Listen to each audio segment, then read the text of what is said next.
Hello Emma. Hello Mark. So thanks for doing this entrepreneur story for markatwood.com. That's okay. Do you want to give us your full name, tell us who you are? Well, I have many It's like a job interview. I've got many names, but my name at the moment is Emma Joyston-Bechal. That's a good name. It is. And what's your... Or Emma JB. Emma JB, that'll do. EJB. EJB. Try saying that when you're drunk.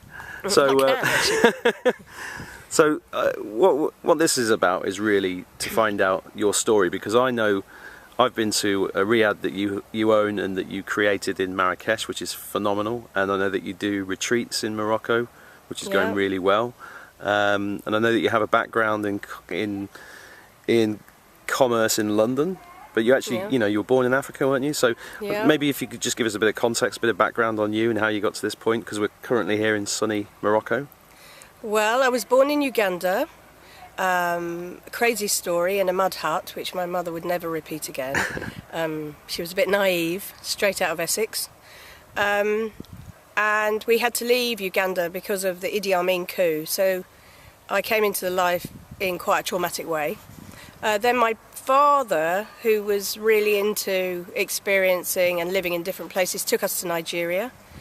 In a remote part of Nigeria, so I had a wonderful upbringing being out and about with my father really in nature, which now I think is really important to children and how they grow up as adults. So Africa's always been within me, and I suppose they were risk takers in themselves, although I didn't realise it at the time. And then I did the English boarding school thing, which nearly killed me because they thought that I needed to get a proper education, whatever that is. And then I worked in London. I worked very hard. I was caught up in not really knowing where I belonged because I felt that I was from two very different worlds, which now I realise is a huge gift, because I can be first world, third world, rough it, drink champagne, all of those things. But I knew that I never wanted to be in the UK and I never wanted to be in Europe. Always the very raw, not third world, but real life has always pulled me, and the sunshine.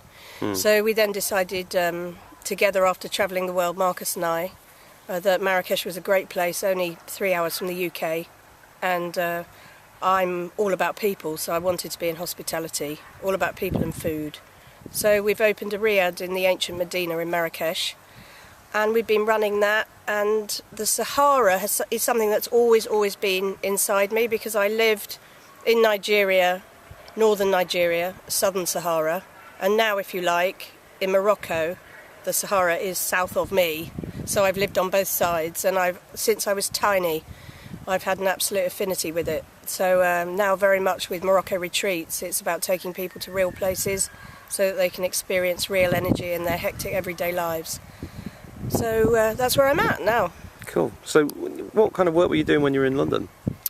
I did a number of things. I worked in events for KPMG. I worked with a lot of partners, partner conferencing.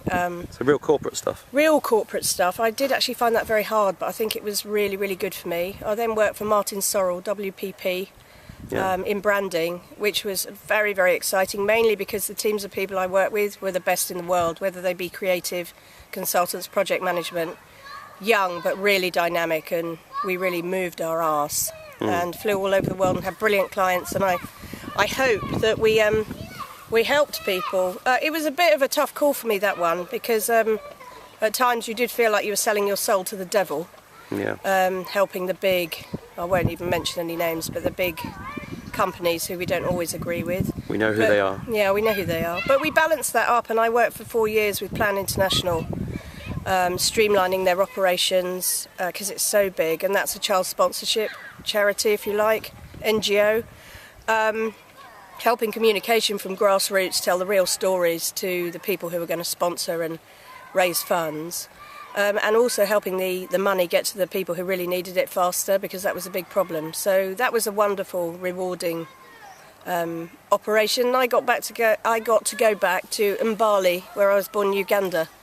So that was a huge gift for me.